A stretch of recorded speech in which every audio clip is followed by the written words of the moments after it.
Look, Alan, you and I both know that Gus is not known for his subtlety.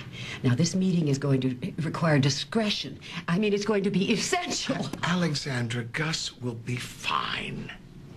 Fine, but one slip up, one wrong You word, want to talk about slip-ups? How about you going to bed and having an affair with Brad Green in Paris? That was a slip-up. And Alan, that was ages ago. Not the consequences.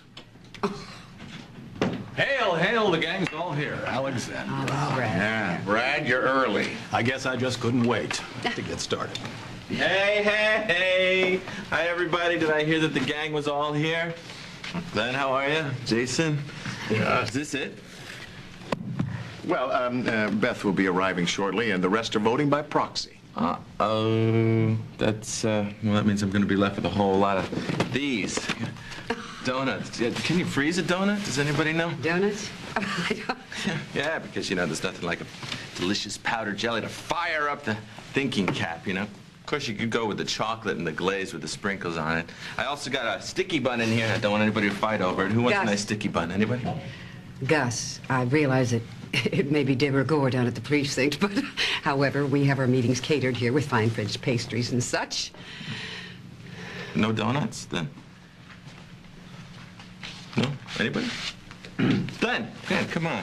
I heard that your kid, his hockey team went all the way to the championship, huh? And he, Glenn Jr., was the top scorer. Is that right? 5 goals in 1 game. 5 goals. Well, then I say a jelly donut for the proud papa. Come on. You only live once. There you go.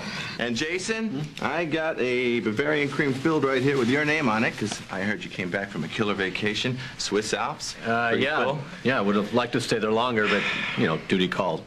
Well, I'm sure it was very important, Judy, if you came back and left that powder behind, because I couldn't have done that, my friend. And I have a sticky bun in here. Bradley, my man, sticky bun? I'll pass. Oh. How about a donut hole? No? Watching the card? I got it. More for me, then. Excuse me. Gus hasn't been on a ski in his entire life. Now, for the donuts, what the devil is he going Alexandra, I'm sure there is a method to his madness. Really, but he better not mess up this meeting. Gentlemen, why don't we all get a cup of coffee and donut and look over the agenda until Beth arrives.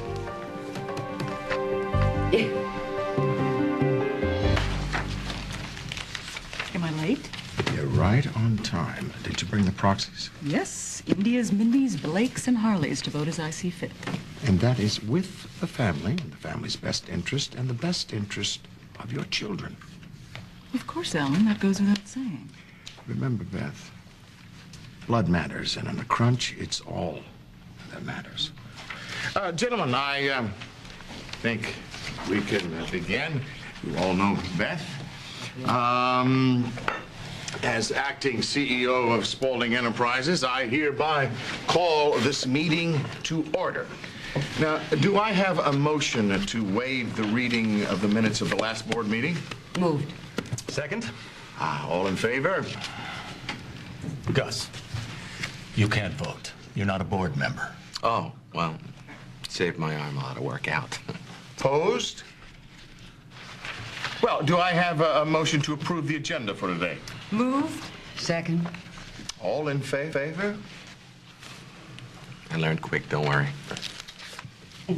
Well, I think we can begin then. The first item of the agenda is the presentation of the Pharmaceutical Division of Spaulding Enterprises.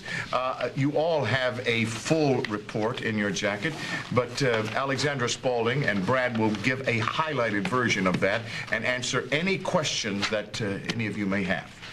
Alexandra, we'll start with you. Yes, well, initially, all I want to say is that we've had an extraordinary quarter, and I think you'll find that the numbers speak for themselves. Other than that, I'm going to let Brad fill you in on the details, and I may want to add my 2 cents worth later. Well, since our last meeting, I'm happy to report that the most important news is that our Pharmaceuticals Division is now firmly and happily ensconced in our state-of-the-art facility on 5th Street. Our lab is fully operational and so efficient that we are increasing production on 2 of our top sellers.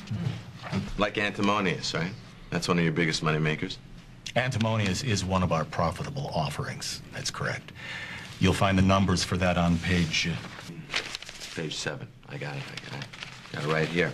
And it also says that Antimonious is doing very, very well in the United States. What about overseas? Overseas numbers are on page 8.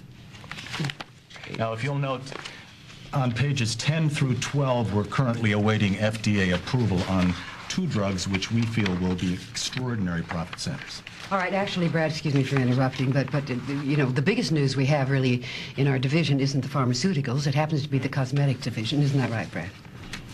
Well, And you know what? Primarily, it's because we have reached our demographic target. Actually, that's the preteens and the teen consumers. When we launched Bad Girl, this new product, last summer, it blew the market apart. It's been phenomenal. As a matter of fact, you will find those numbers on page 15, actually, 15. It has been one phenomenal success, I guarantee you. Sure has. With a minimal investment on our part, too. well, that's relative, isn't it? Well, let me say that it was relative, but with the success of this new line, Bad Girl, there's no longer any doubt. What we have to do is we have to capitalize on this immediately, which means that the board has to vote for an increased budget, you know, fast. We have to move on this. We have to promote this product while it's hot. We have to do it properly. Respectfully, that would be Alexandra's opinion. Mine is that the market for Bad Girl is limited and that we've saturated it. Therefore, any increased expenditure on this product is foolish. Why exactly do you feel the market is limited and saturated? Gus, don't take offense, but I believe you're here to listen and to learn as a courtesy. Any questions that you may ask are completely inappropriate.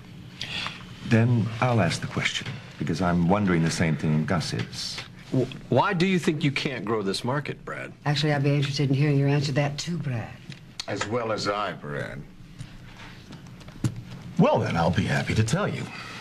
The consumers that Alexandra so covets, the teens and the preteens who indeed may set the trends and think they know what they want to buy, actually, their mothers do the buying. Wait a second. Teenagers, girls, don't they have something that's called an allowance where they buy the things that they want to buy, like clothing and perfume? Well, nonetheless, our research shows that these... Bradley, I'm just saying, go to any mall in America and you will see that these kids, they're buying everything and anything they want to, hand over fist. And if they're not buying it, they're having their mother do it for them. I mean, am I right? As the mother of a teenage daughter, I have to agree with Gus. Well, Gus, I had no idea that you were so eager to see Bad Girl's budget increase. Perhaps it's because that your girlfriend, Harley, wears the perfume. I don't have a girlfriend. I have a fiancé. Fiancé. And I must say, it smells lovely on her. Or perhaps you're so keen on increasing this budget because your sister, Eden, Bad Girl's spokeswoman, stands to gain from the profit of the perfume. Well, now, you see, I find that strange because I thought we all have something to gain from Bad Girl's success, considering it is a Spalding product and we are all employees of Spalding. And some of us are actually more Spalding than others. But then again, what would I know, right? Because you're the executive and I'm just a dumb cop, right?